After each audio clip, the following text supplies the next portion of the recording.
Have you ever felt like you were inundated with data and client information, but weren't sure how to actually use it to engage with clients more effectively? Or have you ever been in reactive firefighting mode and became disconnected from the ultimate problems your client and their company were trying to solve? And now, perhaps you've been given a revenue target and aren't sure how to approach commercial responsibilities with a client while also maintaining that trusted advisor relationship and staying true to what will help them be successful. And now, perhaps you've been given a revenue target and aren't sure how to approach commercial responsibilities with a client while also maintaining that trusted advisor relationship and staying true to what will help them be successful. These are common problems we see on almost a daily basis, and they've contributed to the reasons why we developed the buyer and customer enablement framework called PART. PART is an end-to-end buyer and customer enablement framework that helps you anchor anything that you do, whether it's a sales to CS handoff, account research, adoption, churn risk discovery conversations, renewals, or expansion deals, back to the actual problem that your client is having and what they're looking for you to help solve. PART helps you to guide client engagements, ensuring that we are focused on helping clients to solve their top problems and achieve their goals. And by problems, I'm not meaning their support tickets, billing issues, or putting out fires. I am talking about the problems that the client come to your organization to help them overcome. We put clients, their problems, goals, and where they are in their buyer journey front and center. So, what does doing your part look like? Let's start with the P for problem. This is the point we are anchoring everything to. What problem did the customer come to us to help solve? What are the current problems the customer is facing? In our discovery course, we also get into identifying the problems that clients are having that are causing them to be a churn risk and how to use PART to do root cause analysis discovery. But regardless of the stage of the customer journey that the client is in, we want to anchor back to any problems that they are having that are relevant to our relationship and collaboration with them. But that's not all. There are two additional layers to problem: a rational business-centric one and an emotional problem that's usually tied to a specific person or team. Now, a year or two ago, you may have been able to get away with addressing an emotional problem, which is saving someone time, headache, improving bandwidth on a team so there is better morale, and things of that nature. But modern buying and renewals are different. Businesses are cutting back on spend, both new purchases and current tools that aren't delivering as much value as they hoped. This is why it is critical to anchor to rational business level problems, such as increasing profit, revenue, or decreasing expenses. Next, we get into action, which helps to bring a multidimensional component to our approach. Too often, sales and customer engagement processes have an internal centric focus that is more about their processes and checkboxes than the needs of the buyer and the client. But those days are over. When it comes to customer engagements, adoption, value realization, and goal attainment, customers expect personalized approaches, but on their terms. There's also no more room for nice to haves. If your client and their CFO do not see you as a need to have, then you are out. When it comes to expansion sales, buyers are getting a running start on sellers as well. They're starting to do a lot of research on their own, but at a certain point, many buyers will need guidance on what specific actions they need to take. So you put all of these components together, and it puts a lot of reps in the position where they are having to enable their clients to be successful with their current purchase while also being able to help them navigate the decision-making and evaluation process when considering an additional investment. So this is where the action component really comes into play. So when we talk about action, what we mean is, what is the action or solution that can be taken to rectify our client's problems? What actions have we already taken, and what additional actions still needs to be taken in order for them to solve their problems? This shouldn't be something generic like using our platform. How does what we specifically offer help to rectify their problems?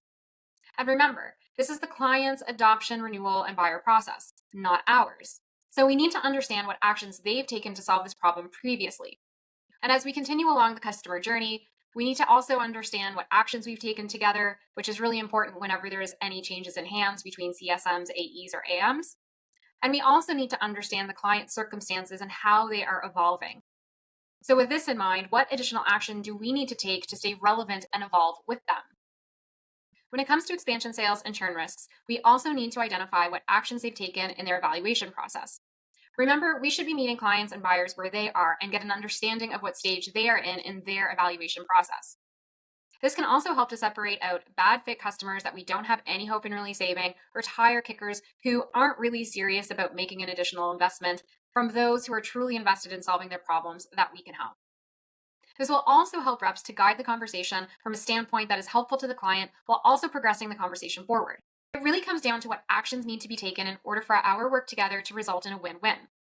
So what does a win look like for our clients? Well, this is where results come in.